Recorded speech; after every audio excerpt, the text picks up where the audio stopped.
Bonjour à tous, je vous propose ce matin d'écouter l'audition de Bruno Genevoix, le président de l'Agence française de lutte contre le dopage. Il était auditionné la semaine dernière par la commission d'enquête sur le bilan et le contrôle de la création et de la gestion des autorités administratives indépendantes. Cette commission, présidée par la sénatrice Les Républicains Marie-Hélène Deségo, a été créée ici au Sénat à la demande du groupe RDSE. Objectif, établir un bilan précis de l'activité de ces autorités administratives et de leur utilité.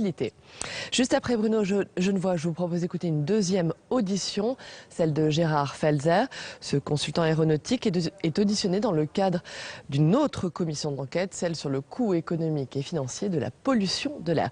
Voilà, tout de suite, donc, on écoute Bruno Genevoix. Donc nous recevons aujourd'hui M. Bruno Genevoix, qui est président de l'Agence française de lutte contre le dopage depuis le 1er octobre 2010.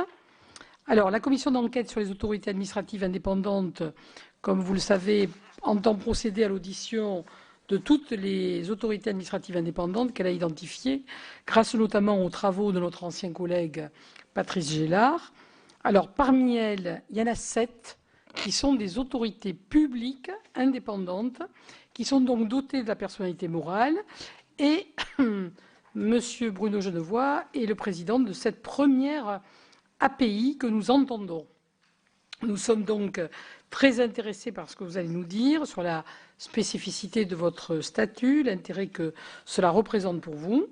Votre audition, à travers la présentation de l'activité de l'Agence française de lutte contre le dopage, va nous permettre de mieux apprécier les raisons de votre création qui remontent à la loi du 5 avril 2006, qui est relative à la lutte contre le dopage et à la protection de la santé des sportifs, comme prenant la suite d'ailleurs du Conseil de prévention et de lutte contre le dopage. Donc c'est une AAI qui a été créée par la loi du 23 mars 1999 et du Laboratoire national d'ailleurs de détection du dopage. Enfin, vous nous rappellerez sûrement tout cet historique. Comme la loi le permet, votre audition fera l'objet d'un compte-rendu publié dans le compte-rendu des réunions des commissions, qui est diffusé en version papier et sur le site internet du Sénat. Par ailleurs, votre audition est ouverte au public et à la presse et fait l'objet d'une captation vidéo. Avant de vous passer la parole, je vais respecter le formalisme des commissions d'enquête qui me conduit à vous demander de prêter serment. Je suis également tenu de vous indiquer que tout faux témoignage devant notre commission sera passible ou serait passible des peines prévues aux articles 434-13 et 434-15 du Code pénal. En conséquence, je vous invite à prêter serment, de dire toute la vérité, rien que la vérité. Levez la main droite et dites « Je le jure ». Je le jure. Je vous remercie, Monsieur le Président. Selon l'usage habituel, je vais vous proposer de nous faire part de vos observations durant une dizaine de minutes, après quoi notre rapporteur qui vient de nous rejoindre, et j'en suis ravi, Jacques Mézard, et les membres de la commission qui le souhaitent vont vous poser des questions. Vous avez la parole. Merci, Madame la Présidente, Mesdames les sénatrices, Messieurs les sénateurs. Je suis à la fois honoré et heureux d'être auditionné par vous. Alors, je vais procéder à une présentation générale de l'agence que je préside, que j'appellerai par son acronyme l'AFLD. Et comme vous venez de l'indiquer, cette agence a été instituée en tant qu'autorité publique indépendante par la loi du 5 avril 2006. Alors, il n'est pas inutile d'indiquer à titre liminaire que la lutte contre le dopage ne remonte pas à la loi de 2006 et n'est pas circonscrite à la France.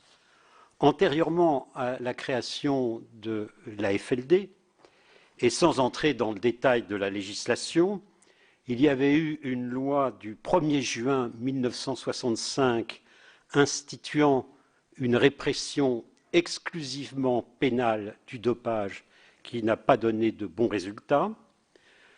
Il y a eu ensuite une loi du 28 juin 1989 qui a eu le mérite d'introduire la notion de sanction administrative en sus d'éventuelles sanctions pénales en matière de dopage. La loi du 23 mars 1999, à laquelle vous avez fait allusion, qui avait institué le Conseil de prévention et de lutte contre le dopage, le CPLD, et l'AFLD en 2006 a succédé à cet organisme. Alors, en parallèle, s'est développée une réglementation sur le plan international qui se caractérise par la coexistence de deux types de normes qui ont en pratique une très grande importance sur l'activité de l'Agence française. Vous avez des conventions internationales de type classique, une qui a été élaborée sous l'égide du Conseil de l'Europe, c'est une convention du 16 novembre 1989, qui est ratifiée par 52 États, dont la France, et surtout une convention élaborée sous l'égide de l'UNESCO le 19 octobre 2005 et qui, à ce jour, est ratifiée par 178 États. Alors, cette dernière convention se réfère au principe du Code mondial antidopage, qui est un document élaboré par l'Agence mondiale antidopage. C'est une fondation de droit privé suisse qui a vu le jour en 1999 et qui est co-administrée par les gouvernements et le mouvement sportif. La troisième version en date de ce Code mondial antidopage est en cours de transposition dans le droit français. Un projet de loi et une loi même a été adoptée le 30 décembre 2014, habilitant le gouvernement par ordonnance à procéder à cette transposition. Alors, le contexte que je viens de rappeler permet de mieux situer et mesurer la portée de l'action conduite par l'AFLD. À cet égard, je voudrais développer devant vous deux points. L'un consistant à souligner les atouts dont dispose l'AFLD dans la lutte contre le dopage, l'autre pour indiquer que je suis conscient des limites de notre action et de la nécessité de les surmonter. Voyons tout d'abord brièvement les atouts dont dispose l'Agence française. Ces atouts résultent du constat qu'en France, les pouvoirs publics ont prolongé et amplifié les efforts accomplis par le mouvement sportif pour lutter contre la tricherie dans le sport. L'organisation du sport en France est, en vertu d'une jurisprudence du Conseil d'État remontant à 1974, qu'Alain Richard connaît sûrement, une mission de service public. Alors cela se traduit de façon heureuse à un double égard. D'abord, le cadre juridique applicable à l'agence a été défini de façon judicieuse par la loi. Et d'autre part, l'agence dispose de moyens d'action conséquents. Alors, sur le plan juridique, les choix opérés par le législateur avec les lois du 23 mars 1999 et du 5 avril 2006 se sont avérés à l'usage bienvenu. L'existence même d'une autorité publique indépendante en charge de la lutte contre le dopage doit être approuvée, car cette autorité n'est pas soumise au pouvoir hiérarchique du ministre, donc de l'autorité politique, et elle est indépendante du mouvement sportif. Elle agit dans le cadre défini par la loi. La composition du collège de l'agence, qui est conforme aux équilibres choisis par le législateur dès 1999, reflète bien le caractère pluridisciplinaire de la lutte contre le dopage. L'agence est administrée par un collège de 9 membres. Elle peut être complétée par un 10e membre lorsqu'elle examine les affaires concernant le dopage animal. Les 9 membres représentent 3 catégories de personnes, des juristes du Conseil d'État et de la Cour de cassation, des scientifiques et médecins, et des représentants du monde du sport en parts égales. Peut être approuvée également la volonté du législateur de privilégier à l'égard du sportif la répression administrative du dopage sous la forme d'interdiction de participer à des compétitions, plutôt que la répression pénale, qui est toujours assez lente à mettre en œuvre et qui est réservée à la lutte contre les trafics. La compétence disciplinaire de l'Agence française de lutte contre le dopage a été définie avec soin.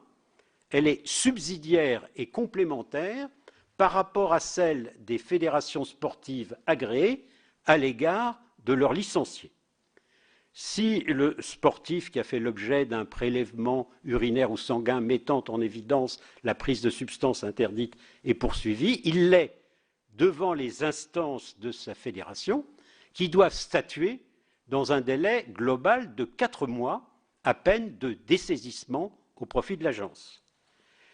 La décision, il y a dans le délai légal, l'agence a la possibilité d'évoquer le dossier si, au vu d'un premier examen, elle a le sentiment que l'instance fédérale a été soit trop clémente, soit au contraire trop sévère. Elle a voulu faire un exemple. Le but est d'harmoniser la répression du dopage, quelles que soient les disciplines sportives. L'agence est également compétente si le sportif n'est pas licencié. Elle l'est enfin pour étendre une sanction fédérale propre à une discipline déterminée à des fédérations omnisports pour éviter des fraudes à la loi. Alors le système marche bien. L'agence rend ses décisions en matière disciplinaire dans un délai moyen de 4 mois, ce qui est en lien direct avec l'intérêt d'une bonne répression vis-à-vis des sportifs.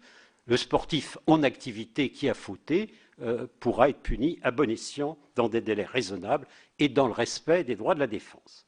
Alors non seulement le cadre juridique régissant l'action de l'agence me semble pertinent, mais de plus elle a été dotée de moyens d'action conséquents, encore qu'il faille établir un distinguo entre l'aspect administratif et l'aspect financier. Sur le plan administratif, l'agence regroupe en son sein plusieurs entités complémentaires, un département des contrôles, qui diligente des contrôles urinaires ou sanguins, un département des analyses, c'est-à-dire le laboratoire qui se trouve à Châtenay-Malabry et qui est un des 33 laboratoires accrédités par l'Agence mondiale antidopage, une cellule médicale chargée d'examiner des demandes d'autorisation d'usage à des fins thérapeutiques, c'est-à-dire la possibilité pour des raisons médicales d'avoir recours à des substances interdites, une section juridique qui prépare l'activité du collège en matière disciplinaire et des services horizontaux de coordination. Nos effectifs ne sont pas pléthoriques, tant s'en faut, car nous pouvons compter sur des relais à l'échelon local. Nous avons des préleveurs agréés et assermentés au nombre de 300 sur l'ensemble du territoire, qui sont des vacataires de services publics à temps partiel, et nous pouvons nous appuyer sur les services déconcentrés du ministère en charge des sports, et nous passons des conventions à cet effet. Sur le plan financier, l'appréciation de la situation est peut-être un peu moins favorable. Notre budget est de l'ordre de 9 millions d'euros. Il est financé à concurrence des 9/10 par une subvention d'origine budgétaire. Par comparaison, le budget de l'Agence mondiale antidopage est de 28 millions de dollars seulement. Dans la période récente, nous avons dû faire face à des mesures dites de surgel ou de mise en réserve des crédits qui ont affecté quelque peu notre action, mais nous essayons quand même, dans ce contexte budgétaire contraint, de maintenir et de poursuivre la mission qui nous est confiée par la loi, tout en étant conscients des limites qu'elle rencontre et de la nécessité de les surmonter au mieux. Alors, sans entrer dans trop de détails, je voudrais mettre l'accent sur 2 points essentiels de la problématique de la lutte contre le dopage à l'heure actuelle, que le Sénat connaît bien, puisqu'une commission d'enquête en juillet 2013 a remis un rapport très intéressant.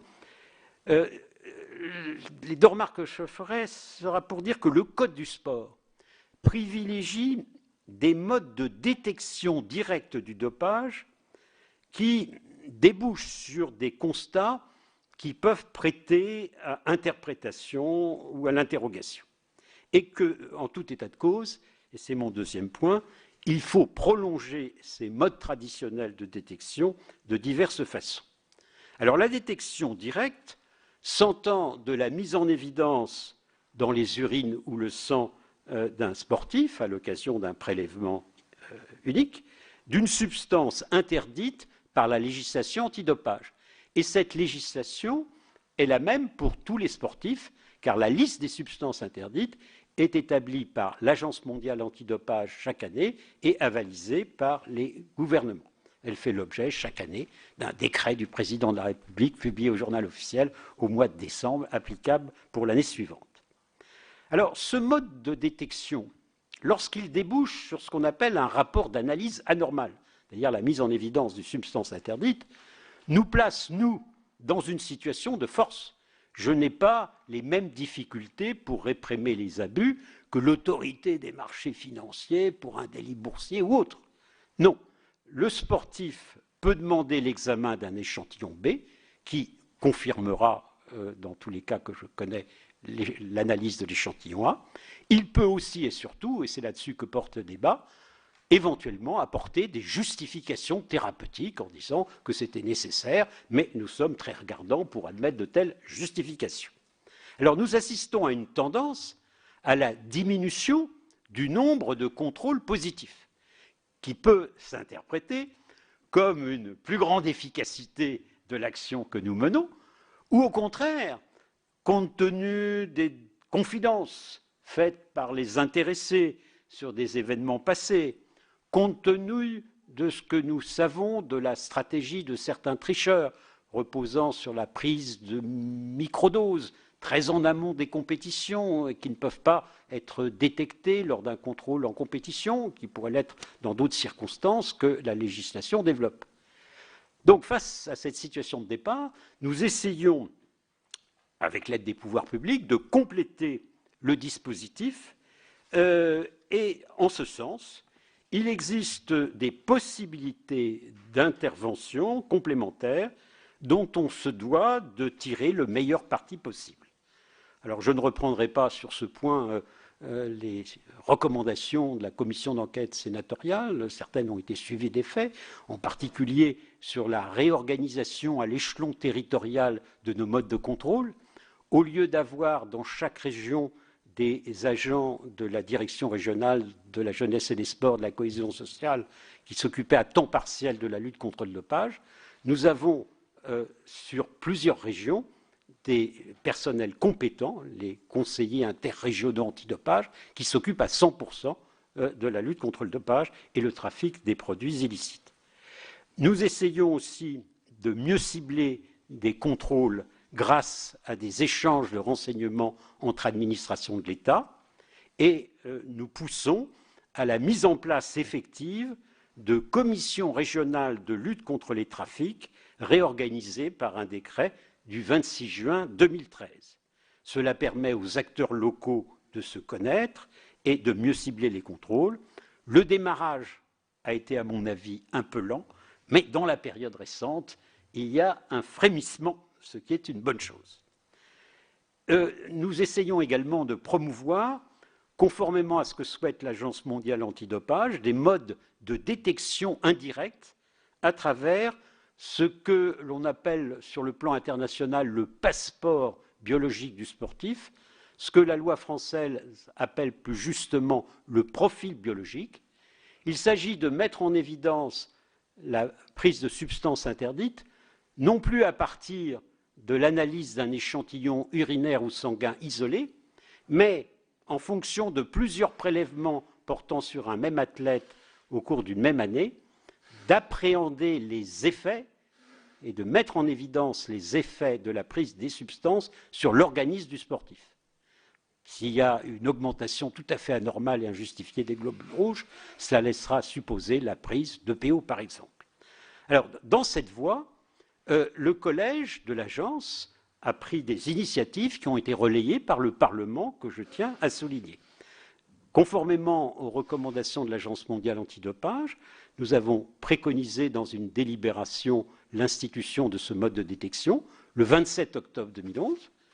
Nous avons eu la bonne fortune de bénéficier de ce qu'on appelle un vecteur législatif avec une proposition de loi qui a été enrichie par un amendement du Sénat, du président Lozach, qui a introduit dans un texte qui est devenu la loi du 12 mars 2012, le profil biologique. Il y a eu création d'un comité de préfiguration pour mettre en œuvre le dispositif. Je présidais ce comité qui réunissait des scientifiques, le monde du sport, des parlementaires également, qui a débouché sur un rapport en juin 2013. L'agence a pris l'initiative de rédiger les avant-projets de décret d'application adoptés par son collège le 4 juillet 2013 et les pouvoirs publics ont repris ces mesures. Ce sont 2 décrets du 27 décembre 2013 mettant en place ce qu'on appelle le module hématologique du profil biologique, c'est-à-dire à partir de prélèvements sanguins au nombre d'une dizaine sur un même sportif, permettant la mise en évidence d'autotransfusion sanguine ou de la prise de PO. Nous avons, à la suite d'autres recommandations de l'AMA, préparé un avant-projet de décret adopté par le Collège le 3 décembre 2014, mettant en œuvre ce qu'on appelle maintenant le module stéroïdien du profil biologique. À partir d'un nombre limité d'échantillons urinaires, c'est la possibilité de mettre en évidence, par les effets sur l'organisme du sportif, de la prise d'anabolisants. Le ministère des Sports s'est hâté lentement avant de transmettre ce projet de décret au Conseil d'État à la fin du mois de mars. Le Conseil d'État vient d'émettre un avis favorable le 19 mai et nous espérons, peut-être serait-ce au JO d'aujourd'hui, je ne l'ai pas vérifié, que ce décret sera bientôt publié. Nous avons aussi été associés à la transposition de la nouvelle version du Code mondial antidopage, l'ordonnance prévue par la loi du 30 décembre 2014. Le collège de l'agence, le 23 avril 2015, a émis un avis très circonstancié suite à une saisine du 10 mars précédent. Le Conseil d'État a été saisi du projet le 28 mai. Il y a un ensemble de dispositions, dans le détail desquelles je n'entrerai pas, mais qui seront utiles pour lutter contre la tricherie dans le sport. Alors, en conclusion, et avant de répondre à vos questions, quelques très brèves réflexions. Je crois, et j'espère vous avoir convaincu, qu'il y a tout à fait la place en matière de lutte contre le dopage pour une autorité publique indépendante dans les termes que je viens de définir. Mais cette autorité ne peut pas prétendre faire cavalier seul. Nous devons en permanence coordonner notre action avec celle d'autres autorités, au plan national, les ministères principalement intéressés, les fédérations sportives, au plan international, avec les fédérations internationales et avec l'Agence mondiale antidopage. Comme le disait le directeur général de l'Agence mondiale lors d'un symposium à Lausanne auquel j'assistais, nous devons unir nos efforts, et il ajoutait, plutôt que de nous critiquer mutuellement. Je souscris tout à fait à ce type de propos. Enfin, un dernier mot, pour souligner que l'AFLD me paraît s'inscrire harmonieusement dans le cadre du statut des autorités administratives indépendantes et des autorités publiques indépendantes défini par la proposition de loi du doyen Patrice Gélard et du président Sueur à 1 ou 2 nuances près. Je vous remercie de votre attention. Merci beaucoup, Monsieur le Président, de cette présentation très passionnante. Alors, Monsieur le rapporteur général, qu'est-ce que ça vous inspire, tout ça? Vous allez le savoir, Madame la Présidente. Oui, Monsieur le Président, moi j'aurais d'abord une question d'ordre général, compte tenu de votre longue expérience. Vous avez été secrétaire général du Conseil constitutionnel, président de section du Conseil d'État, vous êtes donc un des plus éminents représentants de la haute fonction publique. Je voulais avoir votre sentiment sur la multiplication de ces autorités administratives indépendantes, comme première question. J'ai bien compris que vous trouviez que celle que vous présidez a une utilité évidente, mais les autres, quel est votre sentiment sur ce foisonnement? Il y a un aspect très général. Je vais appuyer sur le. Il y a l'aspect très général, c'est qu'il faut éviter de trop multiplier ce type d'autorité afin de ne pas vider de leur substance les administrations traditionnelles. Donc, il faut y regarder à 2 fois avant d'en créer une. Mais si on décide d'en créer une, il faut jouer pleinement le jeu. Autrement dit, j'adopterais volontiers, à propos de la création des autorités administratives indépendantes ou des autorités publiques indépendantes, le mode de raisonnement qu'avait adopté il y a un certain nombre d'années le Conseil d'État à propos de la création d'établissements publics. On dit les établissements publics, c'est un démembrement de l'État, ce n'est pas nécessairement une bonne chose. Alors le Conseil d'État disait, voyez d'abord si l'administration traditionnelle est à même de faire face à telle ou telle tâche. Si tel est le cas, ce n'est pas la peine de créer un organisme nouveau. Mais si vous décidez de le créer, il faut prévoir un statut et lui donner toute chance de réussite. Ça, c'est ma position sur un plan général.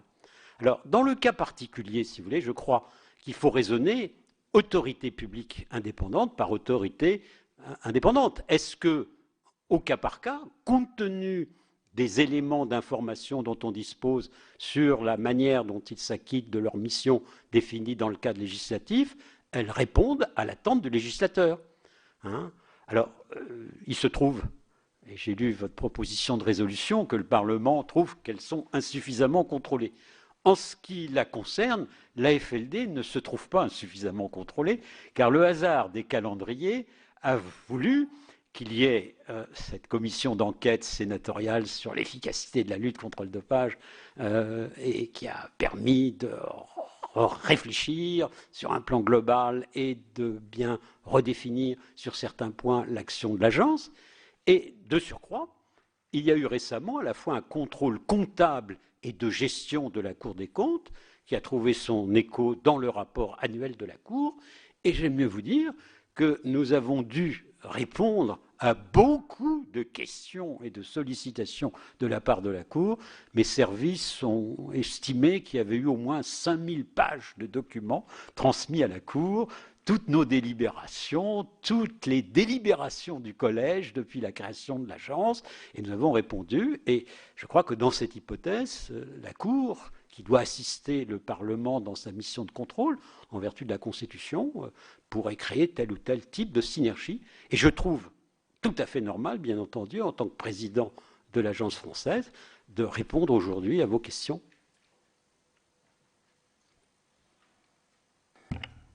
Merci, Monsieur le Président. Alors, vous n'avez pas tout à fait répondu à la question, parce que vous nous avez dit, à partir du moment où on les crée... Non, il faut les créer à bon escient. Et une fois qu'on les a créés, il faut aller jusqu'au bout. C'était exactement la question, mais vous avez très bien compris quelle était ma question. C'était de savoir votre opinion, je dirais, extérieure à votre fonction de président de cette autorité, c'était de savoir si ce que vous pensiez de la multiplication. On doit en être aujourd'hui à 42 répertoriés, c'est-à-dire depuis que ça a commencé, une par an. Oui, j'ai bien vu. Donc, alors, je souhaitais avoir l'avis... Monsieur le rapporteur, je crois que c'est un peu autorité par autorité. La CNIL, créée par la loi du 6 janvier 1978, répond à un besoin. En matière audiovisuelle, on peut penser qu'une instance de régulation indépendante du politique est une bonne chose.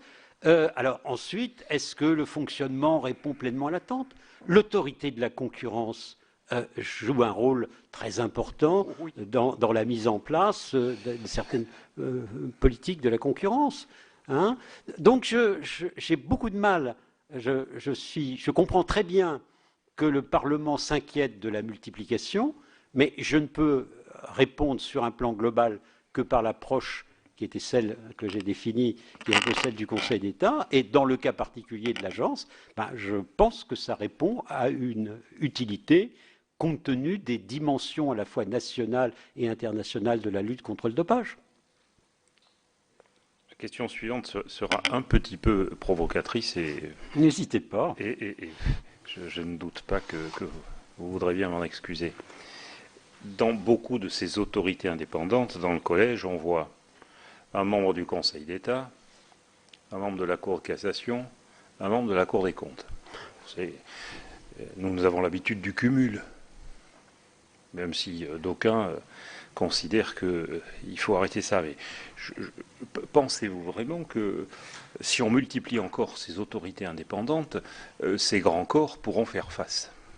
Alors, il y a une disposition dans le statut de ces corps qui dit que des fonctions non juridictionnelles peuvent être exercées aussi bien par un agent ou un membre du corps en activité au sein du corps que qui soit honoraire.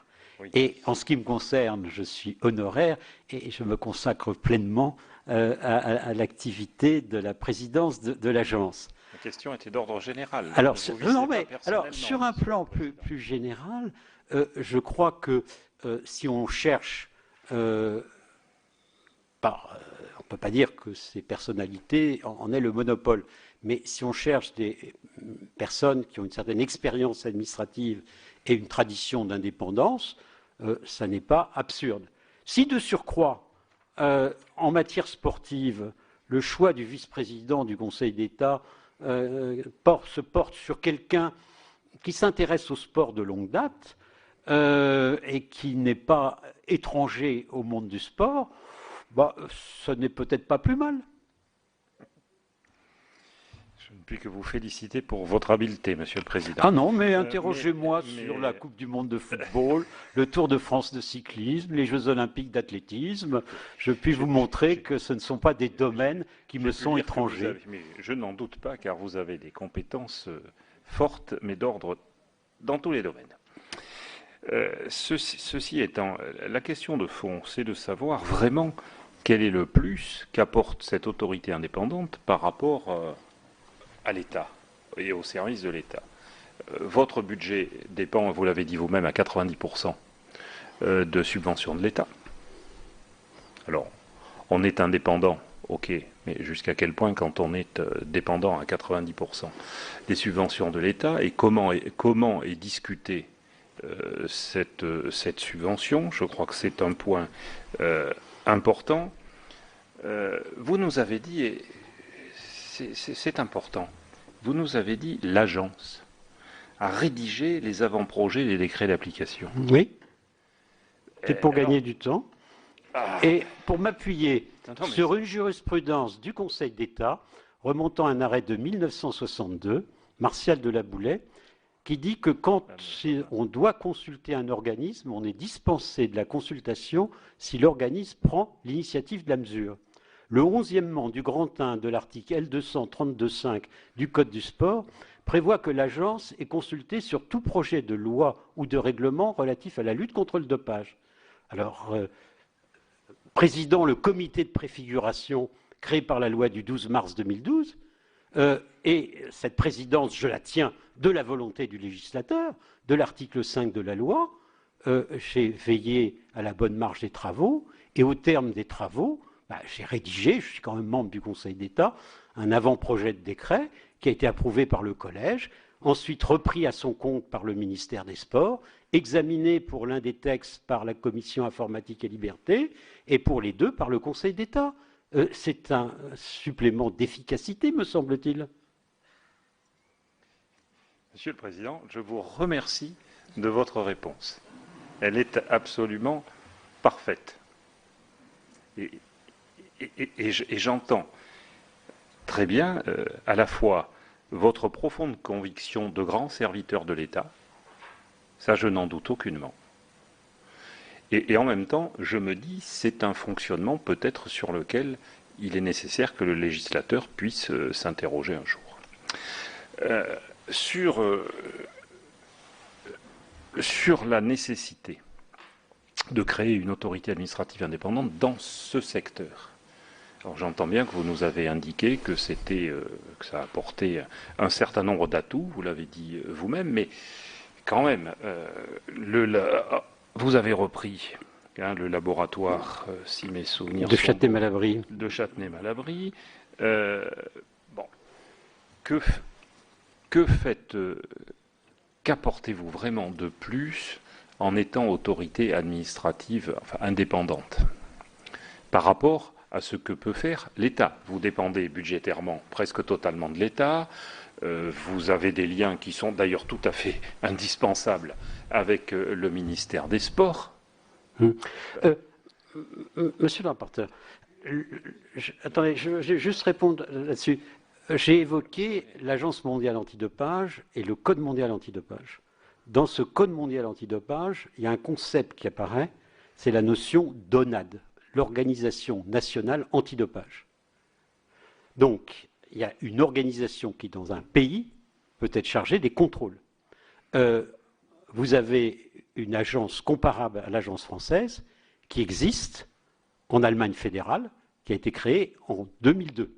Je me suis rendu à Bonn pour son 10e anniversaire, et il y avait 2 mots qui dominaient les débats: Unabhängigkeit, indépendance, Finanzierung, problème de financement.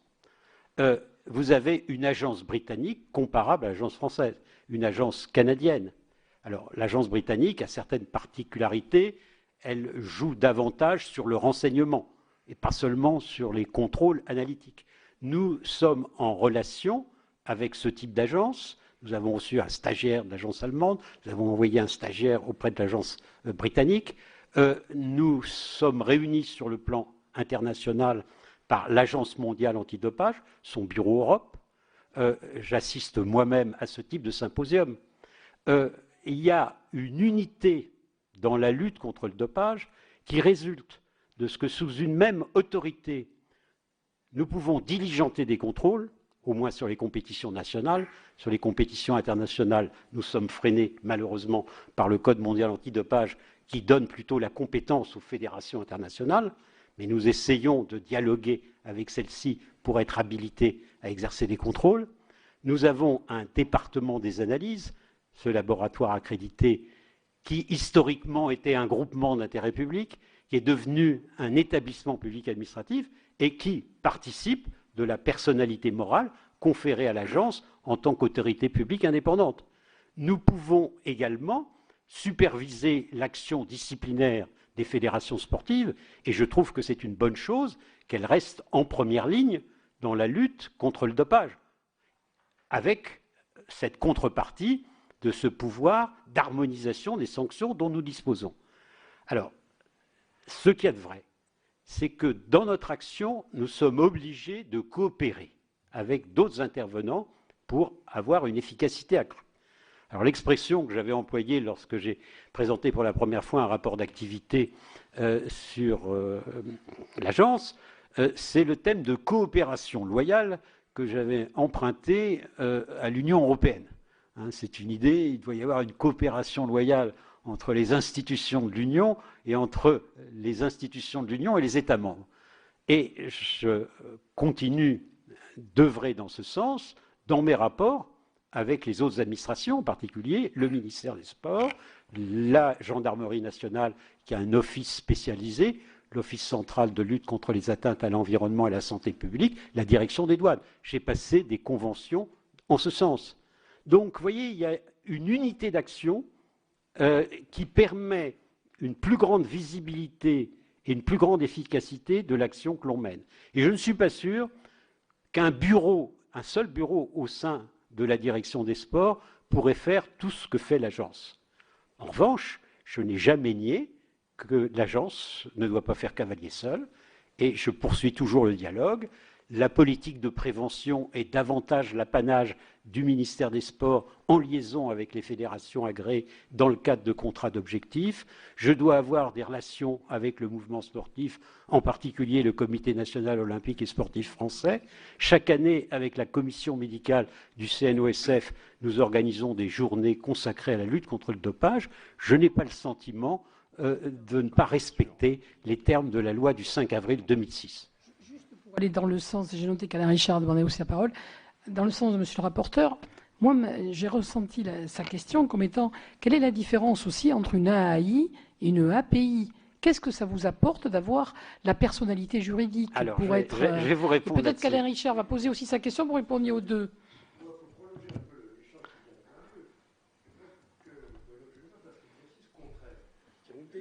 Appuyez sur le micro, Monsieur Richard, s'il vous plaît. Qui nous décrit ce qui se passerait si les décisions qui sont prises, qui sont des sanctions administratives, par l'autorité, par l'agence, étaient directement des décisions signées par le ministre des Sports et instruites sous son autorité hiérarchique par ses services. C'est-à-dire, est-ce que l'autorité et le sentiment d'impartialité de ces décisions seraient meilleurs ou moins bons?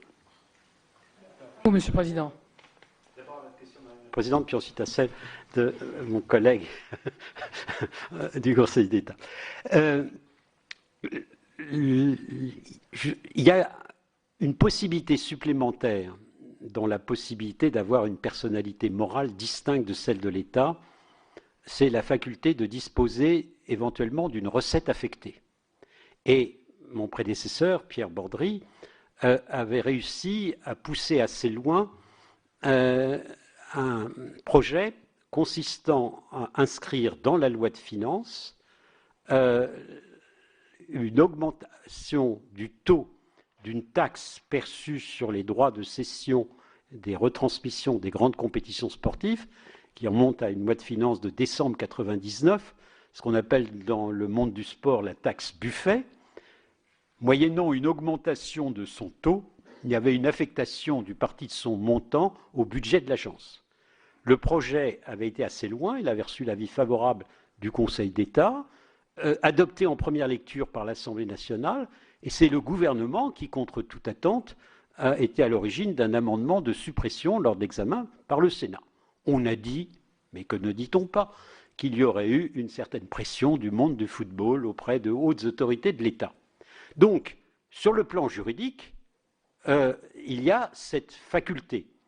Alors, lorsque Mme Chantal Joanneau était ministre, et que je lui en avais parlé, elle était favorable à la reprise de l'idée. Ses successeurs n'ont pas repris la même chose.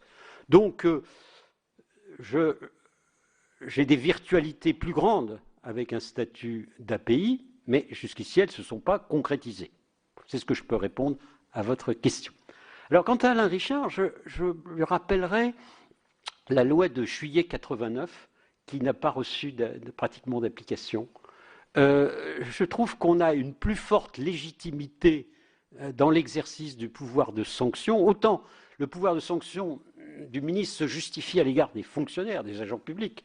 C'est l'autorité de nomination qui détient le pouvoir disciplinaire. Là, vous exercez un pouvoir de sanction vis-à-vis de tiers, vis-à-vis de l'administration. Et vous vous substituez d'une certaine façon un peu au juge pénal, pour à mon avis, de bonnes raisons. Il faut que ce soit quand même par des organismes qui répondent à des garanties d'exigence, d'impartialité. Et d'ailleurs, l'agence, dans ses fonctions disciplinaires, bien que ce soit au regard du droit interne un organisme administratif, est regardé au regard de l'article 6 de la Convention européenne des droits de l'homme comme un tribunal devant répondre aux exigences du procès équitable.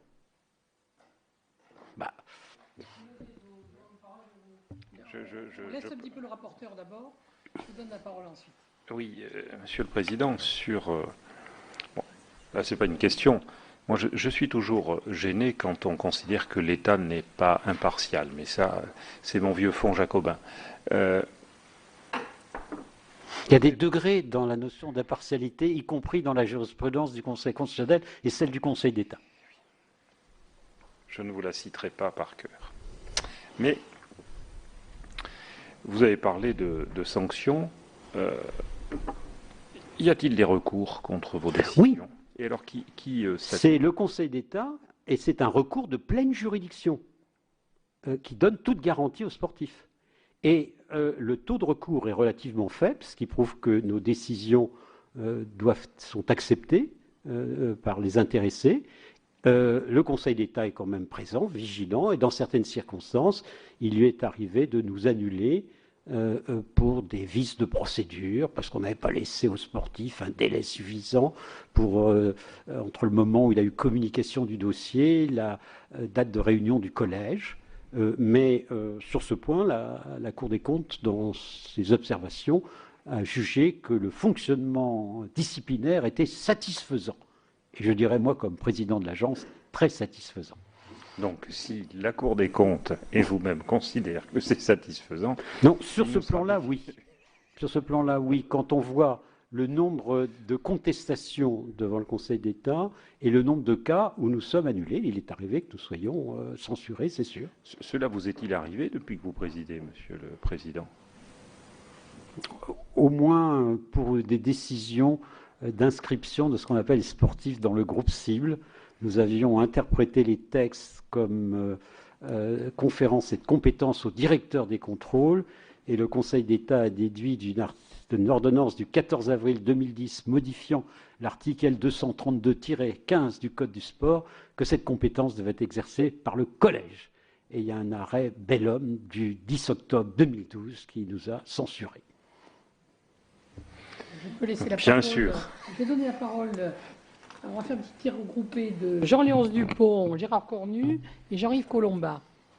Alors, Jean-Léonce. Merci, Madame la Présidente. Bon, J'arrive chaque fois, Monsieur Collombat, pardon, de chaque fois me tromper sur le prénom. Pierre-Yves, mais oui, mais Jean-Yves, je ne sais pas pourquoi, ça doit dater de Moscou, ça. Oui, on va tout vous dire. Pierre-Yves. merci, Madame la Présidente.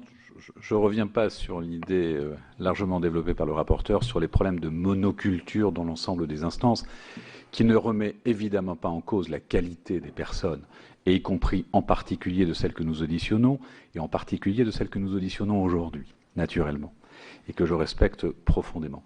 Mais c'est un sujet sur lequel, naturellement, il faudra nous interroger. Je voudrais revenir en fait sur deux points qui sont, je pense, deux préoccupations fondamentales. La première, en réalité, c'est l'indépendance, et la deuxième, c'est la capacité de contrôle. Donc derrière l'indépendance se pose en particulier, bien sûr, notamment le problème du financement, et derrière la capacité de contrôle, c'est clair que la qualité juridique entraîne des contrôles qui sont de nature différente. J'ai bien noté, vous l'avez dit habilement, Monsieur le Président, que vous aviez été, entre guillemets, contrôlé au travers d'une commission d'enquête il y a quelques années. Et vous avez tout à fait raison.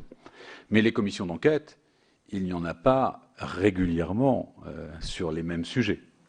Et donc le problème qui est posé, c'est le contrôle régulier de ces autorités administratives indépendantes ou publiques indépendantes, notamment par le législateur.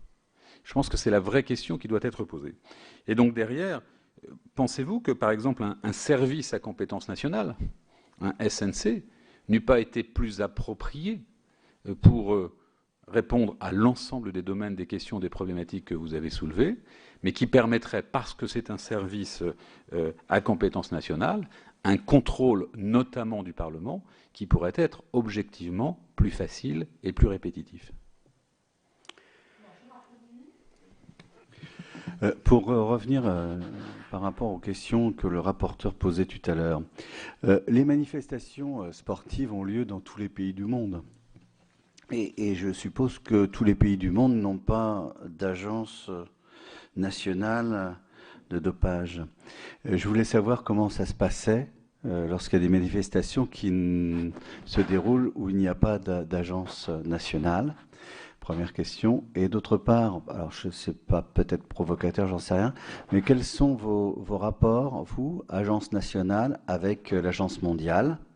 Et est-ce que ce n'est pas trop étriqué d'avoir une agence nationale par rapport à l'ensemble des manifestations sportives, et pourquoi pas une agence européenne? Pierre-Yves. Bien, Monsieur le Président, une remarque et puis une question. La remarque, c'est que je suis toujours un peu étonné que l'État soit tenu pour plus partial que ceux qu'il nomme. C'est quand même très étonnant. Ma question, c'est la suivante. Alors, si elle vous paraît naïve, vous mettrez sur le compte du fait que je suis plutôt churchillien en matière de sport, hein, no sport. En fait, vous nous avez dit tout à l'heure que votre mission, pour être une agence, etc., s'inscrivait, enfin, se justifiait par le fait que vous exerciez une mission de service public. Le sport était une mission de service public. Moi, vu de l'extérieur, mon impression, c'est qu'il y a au moins deux sports, deux univers sportifs. Il y a l'univers sportif des amateurs, des vrais, et puis de plus en plus, c'est une usine Afrique, quoi. C'est une entreprise de spectacle sportif, plus ou moins de qualité, et surtout où les enjeux financiers sont considérables. Alors, autant je comprends qu'on ait besoin effectivement d'assurer le bon fonctionnement du service public, de l'aspect service public, autant je me demande un peu ce qu'on vient faire dans cette affaire. Sinon, finalement, si j'exagère, vous me le direz, et tenter de faire croire que tout ça, toutes ces compétitions se passent dans l'équilibre, dans l'honnêteté, qu'il n'y a pas de tricherie, etc. Parce qu'effectivement, l'idée de sport, disons de spectacle sportif, perdrait quand même de sa valeur. Ça ne deviendrait qu'un spectacle. C'est une question qui est quand même, me semble-t-il, importante, parce que vu les volumes financiers qui sont en jeu, jusque-là on n'en a pas parlé, mais je crois que c'est quand même une dimension du problème. Toutes très, très intéressantes. Alors, j'ai quelques difficultés à répondre à la première sur le service à compétence nationale, parce que je n'ai pas réfléchi spécialement à ce type de problématique. Ce que je puis dire quand même, c'est que chaque année, auprès de chaque commission compétente de l'Assemblée nationale et du Sénat, nous avons, le secrétaire général de l'agence et moi, un entretien avec le rapporteur qui s'intéresse à la mission dont relèvent nos crédits, et ça débouche sur des échanges qui nous permettent de faire le point sur l'activité de l'agence. Donc, dans le cadre de l'examen par le Parlement du projet de loi de finances, rien n'interdit à un rapporteur, ou même à deux, un rapporteur de la commission des finances, un rapporteur pour avis d'une autre commission, d'avoir tous éclairages, tous éclaircissements sur l'activité de l'agence. Et je dois dire que, pour donner un exemple, Madame Marie-Georges Buffet, qui était rapporteure pour avis à l'Assemblée nationale, était très heureuse de pouvoir continuer à discuter de la problématique de lutte contre le dopage avec les responsables de l'agence.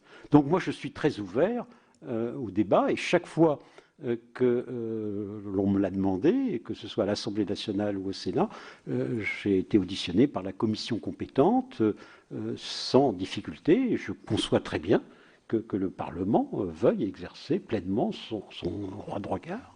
D'ailleurs, nous élaborons chaque année un rapport d'activité que nous remettons à chaque assemblée sans difficulté. Alors, la deuxième question, c'est que se passe-t-il dans les autres pays? Alors, il y a les apparences flatteuses et la réalité qui l'est beaucoup moins. Alors, les apparences, c'est cette convention de l'UNESCO sur la lutte contre le dopage dans le sport, ratifiée par 178 États, représentant plus de 96% de la population de la planète. Mais quand vous assistez tous les 2 ans à la conférence des États parties de la dite convention, vous mesurez à quel point il y a une inégalité des efforts accomplis en matière de lutte contre le dopage selon les pays et selon les disciplines. On a cité le nombre de laboratoires accrédités par l'Agence mondiale antidopage pour examiner des échantillons. Ils sont 32 ou 33 parce que le laboratoire de Rio a récupéré son accréditation. Mais il y en a 18 en Europe. Vous en avez 2 en Afrique.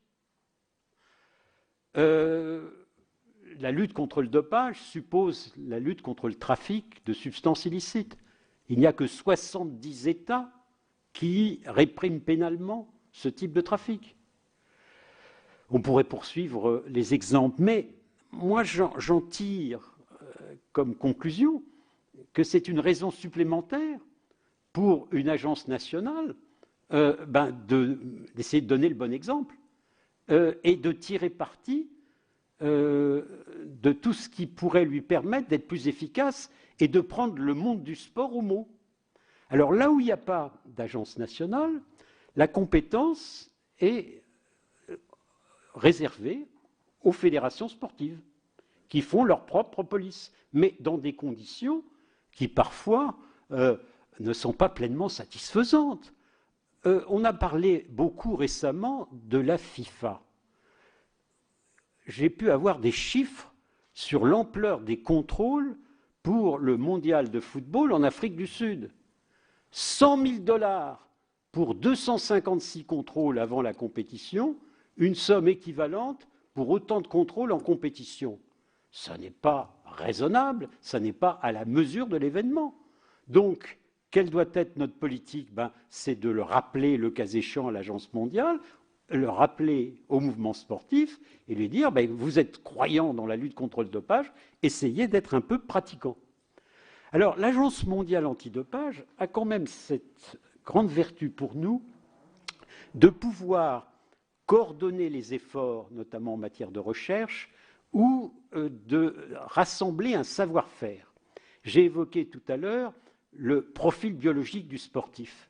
Si nous avons pu élaborer des avant-projets de décret, c'est en nous inspirant des lignes directrices dégagées par l'Agence mondiale antidopage, car elle a tenu ce langage au monde du sport. Vous n'êtes pas obligé d'instituer le profil biologique, mais si vous le faites, vous devez suivre mes directives. Donc, vous voyez, nous avons un élément qui est très utile à cet égard. Alors, est-ce qu'une agence européenne donnerait plus de poids? Nous essayons, au sein du Conseil de l'Europe, j'ai fait référence à la Convention du Conseil de l'Europe du 16 novembre 1989, de dégager des vues communes pour peser d'un plus grand poids auprès de l'Agence mondiale. Et à l'heure actuelle, au sein du comité exécutif de l'AMA, représente l'Europe Madame Valérie Fournéron, ancienne ministre, médecin du sport, et nous œuvrons dans ce sens. La notion d'impartialité, il est évident que cette notion d'impartialité répond à la neutralité du service public, à toute une tradition. Mais l'impartialité qui est exigée d'un juge ou d'un organisme qui est doté d'un pouvoir de répression assimilable à celui d'un juge est d'un niveau plus exigeant.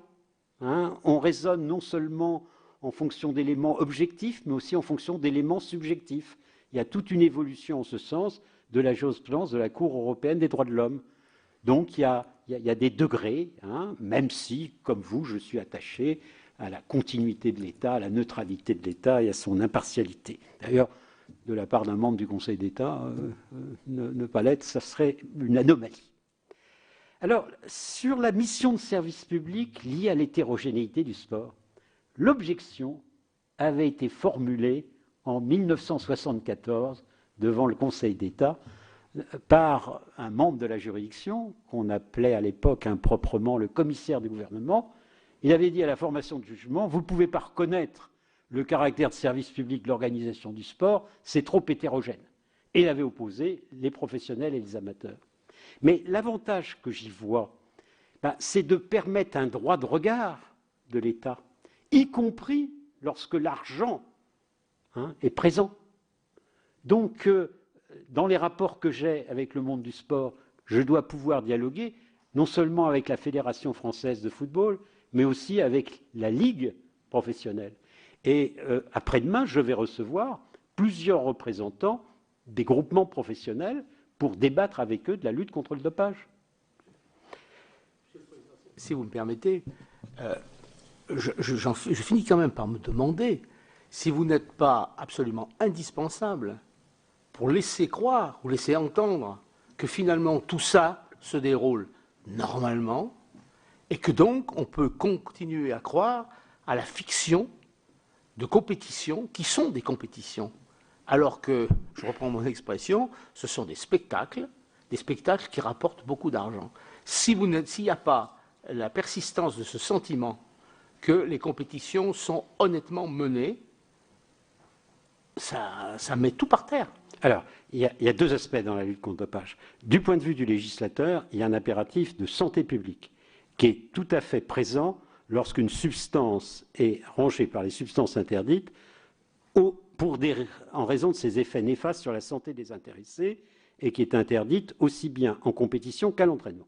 Puis il y a un deuxième aspect qui est d'éviter qu'il y ait une atteinte à l'éthique du sport et que, par des procédés détournés, au lieu d'avoir une lutte entre des athlètes, on ait des luttes entre des laboratoires qui fabriqueraient des substances permettant des améliorations artificielles de performance. Alors, nous prenons le monde du sport au pied de la lettre en nous appuyant sur la loi française et en contrôlant aussi bien les compétitions amateurs que les compétitions professionnelles. Et nous étions présents pour contrôler les joueurs de la dernière finale de la Coupe de la Ligue l'année dernière, de la Coupe de France cette année. Il ne faut pas faire apparaître qu'il y aurait des domaines qui seraient à l'abri du contrôle en matière de lutte contre le dopage, quels que soient par ailleurs les moyens financiers et les enjeux financiers. Une agence indépendante n'a pas peur d'intervenir, même si des enjeux financiers sous-jacents sont en cause. Je vais donner la parole à M. Touraine qui l'a demandé. Vous réunissez tous les combien, les membres du collège? Alors, les membres sont nommés pour une durée de 6 ans et il y a un renouvellement par tiers tous les 2 ans. La loi prévoit qu'il peut y avoir 2 mandats successifs, ce qui, sur ce point, se sépare un peu de la proposition de loi. Mais la proposition de loi, de manière judicieuse, prévoit que si on remplace un membre pour un mandat de moins de 2 ans, on peut concourir pour un nouveau mandat. Alors, je vous rassure, en ce qui me concerne, j'arrêterai mes fonctions à l'expiration de mon mandat. Mes dernières petites observations. Moi, j'ai un cross du Sud-Ouest, voilà, chez moi, et j'attends toujours, d'ailleurs, souvent, je vois la course de l'élite, là, les As, la course des As, ça s'appelle comme ça, pour remettre les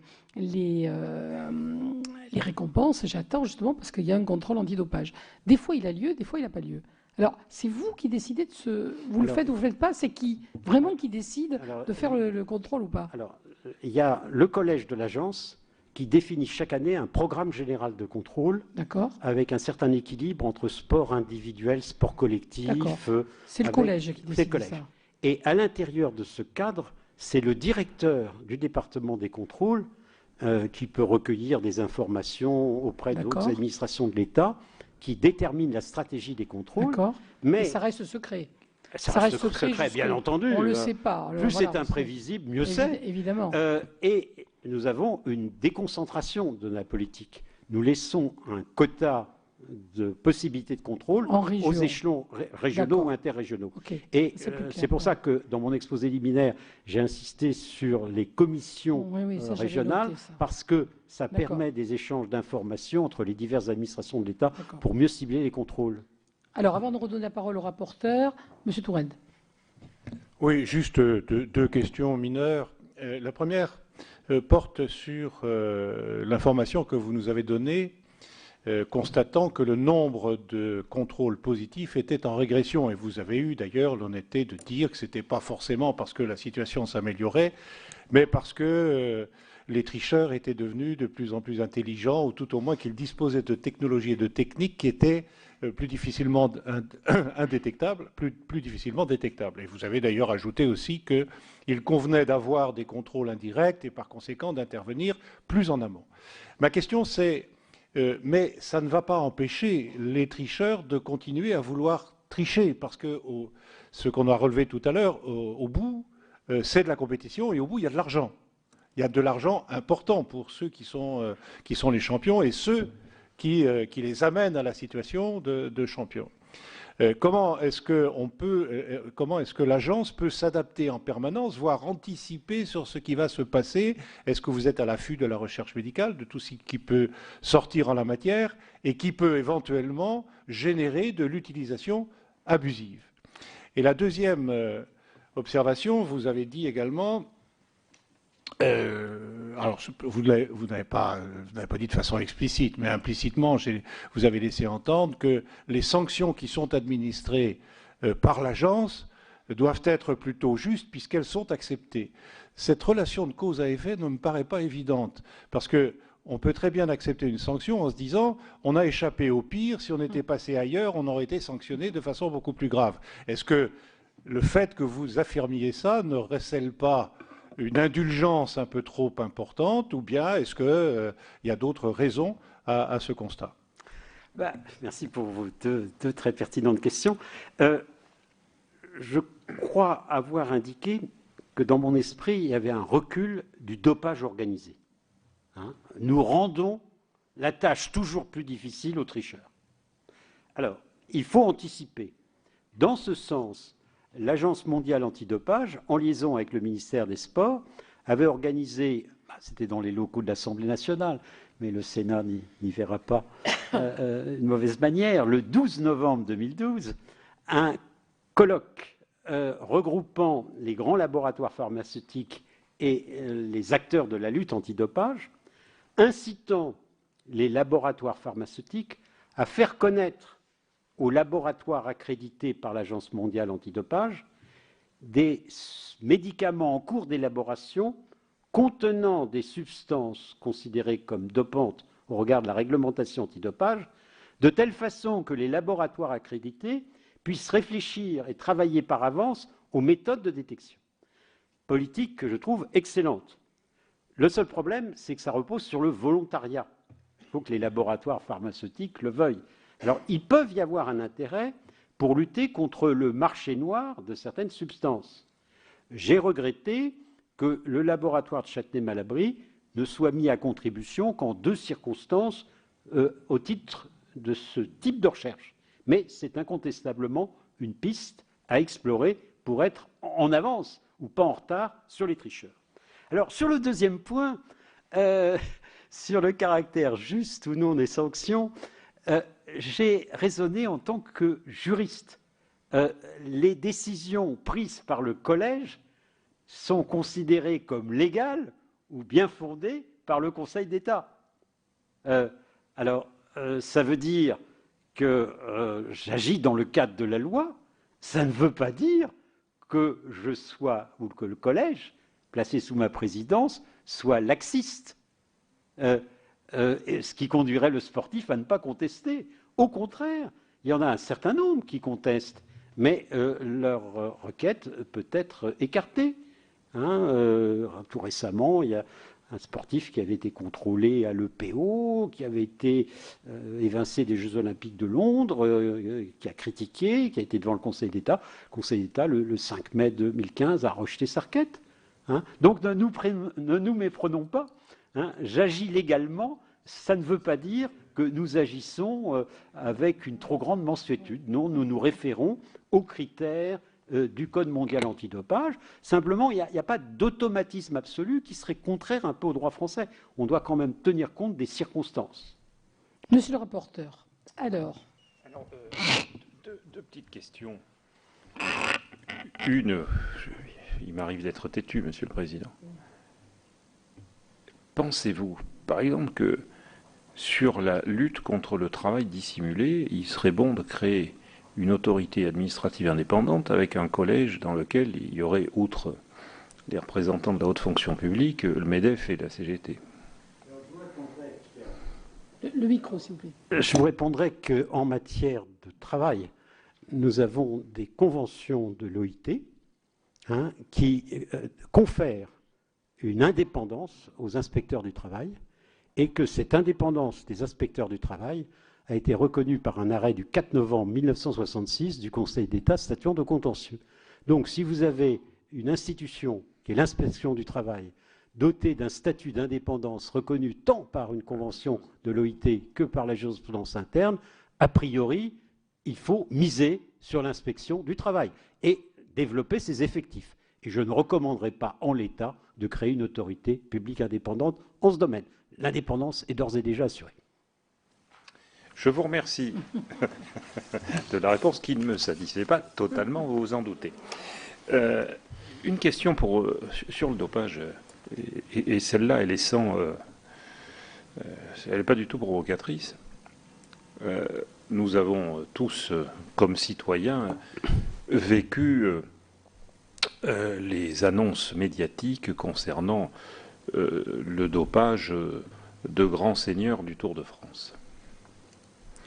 Annonce, je dirais, tardive.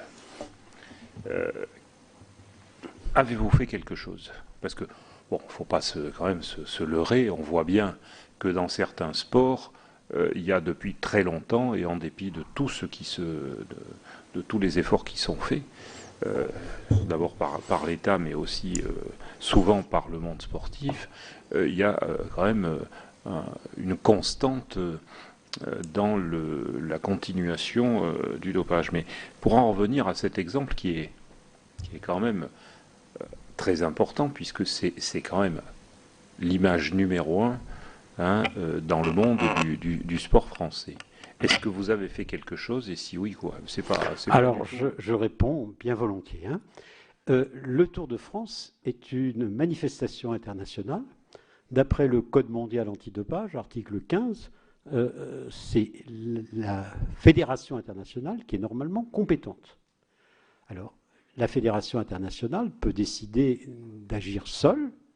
Elle peut aussi décider d'agir par voie de convention avec une agence nationale. Le Code mondial antidopage prévoit également qu'une agence nationale, même pour une compétition internationale, peut demander à faire des contrôles supplémentaires s'ajoutant à ceux de la fédération internationale. Si la fédération internationale n'est pas d'accord, on peut solliciter un arbitrage de l'Agence mondiale antidopage. Alors la politique de l'agence, depuis que je suis président, a consisté, conformément d'ailleurs aux recommandations faites le 6 novembre 2010 par les experts de l'AMA qui avaient supervisé le Tour de France 2010, à rechercher un accord avec l'Union cycliste internationale. Nous avons pu déboucher sur un accord et le perfectionner, du moins nous le pensons, d'année en année. Le perfectionner, ça veut dire que les contrôles ne doivent pas avoir lieu seulement pendant le Tour, ils doivent pouvoir se dérouler en amont, grâce à une bonne connaissance de la localisation des sportifs, grâce à un échange d'informations entre l'Agence nationale et la Fédération internationale sur le profil biologique des sportifs pour mieux cibler les contrôles. Nous avons passé des conventions en ce sens. Nous prévoyons des contrôles aussi inopinés que possible pendant la durée de l'épreuve et nous avons insisté aussi auprès de l'Union cycliste internationale, plus précisément de la Fondation antidopage dans le cyclisme qui relève de l'Union cycliste internationale, pour que soit annoncée à l'avance une politique consistant à conserver des échantillons pour des analyses ultérieures bénéficiant des progrès de la technique, sur le modèle de ce que fait le Comité international olympique pour les Jeux olympiques. Donc, dans mon esprit, de bons contrôles antidopage reposent sur des contrôles en amont de la compétition, pendant la compétition, sur l'annonce du stockage d'échantillons en vue d'analyses ultérieures bénéficiant des progrès techniques. Et nous ne donnons pas un autre langage avec l'Union européenne de football association dans la perspective de l'Eurofoot qui aura lieu en France l'année prochaine. Allez vous poser la question. Non, nous sommes en cours de discussion. Merci. D'autres questions, monsieur le rapporteur? Non. Non. Des questions, mes chers collègues? On peut considérer que nous sommes parfaitement éclairés sur la FLD, mais merci beaucoup, monsieur le président. C'est moi qui vous remercie, madame la présidente. D'avoir répondu très précisément à toutes nos interrogations. Merci beaucoup.